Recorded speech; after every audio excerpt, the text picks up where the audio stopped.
नमस्कार, मैं हूं दर्शंकर। न्यूज बाइस्कोप में आप सबों का स्वागत है। अमित शाह का दौरा हुआ। अमित शाह के दौरे का उद्देश्य कार्यकर्ताओं में नई जान फूंकना था, तो उन्होंने कार्यकर्ताओं से बातचीत की, उनकी नब्ज टटोली और साथ ही साथ एक संदेश जो बीजेपी कार्यकर्ताओं को दिया गया है कि लोकसभा चुनाव के दौरान ये बातें आई थी कि कई कार्यकर्ताओं को तरजीह नहीं मिली, पुराने नेताओं को तरजीह नहीं मिली, तो कहीं न कहीं कार्यकर्ताओं को ये आश्वासन दिया गया है कि जो पुराने नेता हैं, पुराने कार्यकर्ता हैं, उन्हें मौका दिया जाएगा।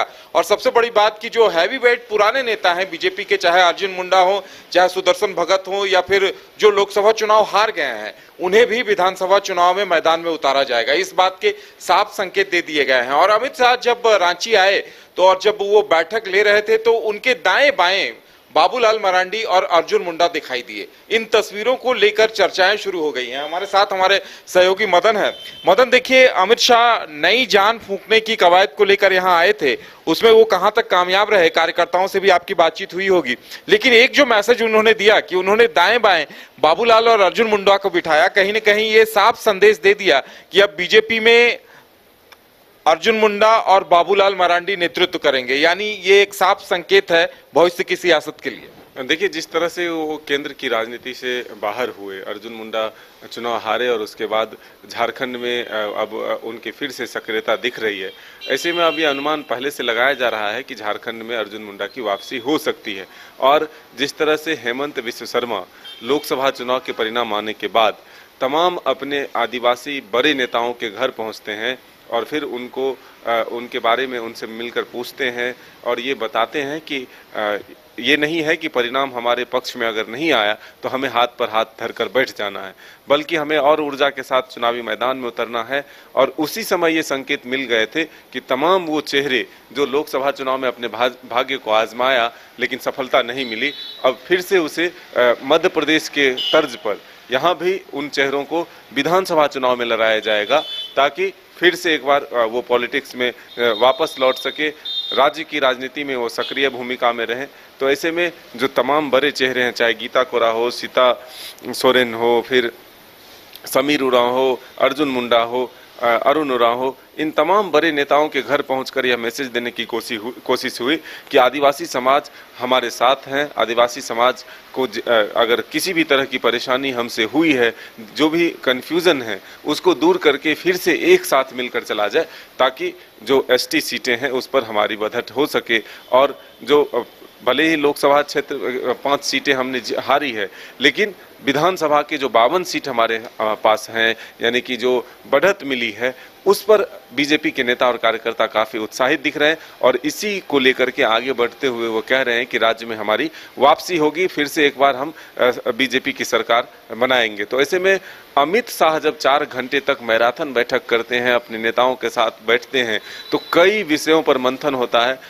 इतनी कीमती वक्त, इतनी बिजी शेड्यूल होने के बावजूद 4 घंटे तक प्रदेश कार्यालय में रुकना, ये अपने आप में एक मायने रखता है। और उन एक एक नेताओं से बातचीत करना जो कि यहाँ पर अपनी अपनी बातों को रख रहे थे कि किसी भी तरह का कोई डिफरेंसेस ना हो, किसी भी तरह से कोई चीज़ें जो है अधूरी ना रह जाए, इसको ध्यान में रखते हुए एक सुर में निर्णय लिया गया, जिसमें कि हेमंत विश्व शर्मा भी थे और शिवराज सिंह चौहान भी थे। तीनों ने मिलकर राज्य की वास्तविक स्थिति को आकलन करते हुए निर्णय लिया है, चाहे उम्मीदवार के पक्ष में हो या फिर जो घोषणा पत्र हो सकते हैं, या फिर जो वर्तमान राजनीतिक हालात हैं, या फिर जो सत्ताधारी दल है, उनकी नाकामियों को किस तरह जनता तक पहुंचाना है ताकि बीजेपी के वोट बैंक जो है वो बढ़ सके। तो तमाम परिस्थितियों पर विस्तार से चर्चा हुई।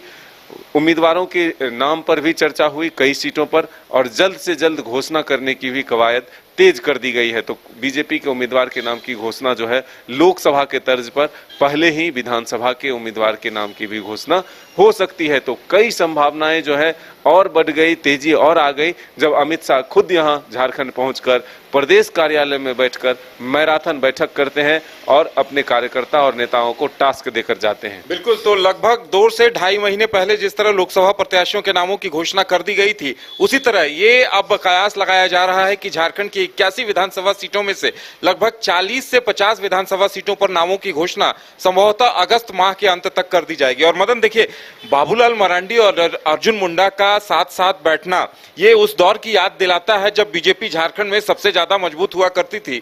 जब 2004-5 के दौर में ये दोनों नेता बीजेपी का नेतृत्व कर रहे थे, तो ये पुराने दिनों की यादों को भी ताजा करा रहा है। देखिए, ये एक कोशिश भी है कि एक मंच पर सभी को लाया जाए। कई बार जो है ये चर्चा हो जाती है कि बीजेपी भी गुट में बट गई है, उनके गुट अलग हो गए हैं, वो नेता अलग काम कर रहे हैं। तो इन सब चीज को भी दूर करने की कोशिश हो रही है कि कोई गुट नहीं, सिर्फ कमल होगा और कमल के पीछे ही सब होगा। इसकी चर्चा जो है जोरों से है, इसलिए तमाम नेताओं को काम करने के लिए निर्देशित किया जा रहा है। जो प्रभारी हैं, जो सह प्रभारी हैं, वो एक सुर में कहते हैं कि हम सब साथ साथ हैं, कोई अलग नहीं है, कोई बड़ा नहीं है, सिर्फ कमल है और कमल के नीचे ही सब है। तो ऐसे में पार्टी बड़ा है, पार्टी के लिए सबको काम करना है, एक साथ मिलकर करना है। तो ये जो एक मैसेज और संदेश देने की कोशिश हुई है, इसी का एक हिस्सा जो है अर्जुन मुंडा और बाबूलाल को बाएं और दाएं बिठाने का है। तो चलिए, देखने वाली बात होगी कि अमित शाह की ये कोशिश कहां तक कामयाब होती है, क्योंकि इस बार बीजेपी केंद्र में है, मजबूत है, बीजेपी का संगठन मजबूत है और अमित शाह जैसे रणनीतिकार हैं। तो ऐसे में बाबूलाल मरांडी और अर्जुन मुंडा का एक मंच पर आकर बीजेपी के लिए काम करना कितना चमत्कारिक होगा, ये आने वाला वक्त बताएगा। फिलहाल इतना ही, हमें दीजिए इजाजत और आप देखते रहिए न्यूज़ बाइस्कोप। नमस्कार।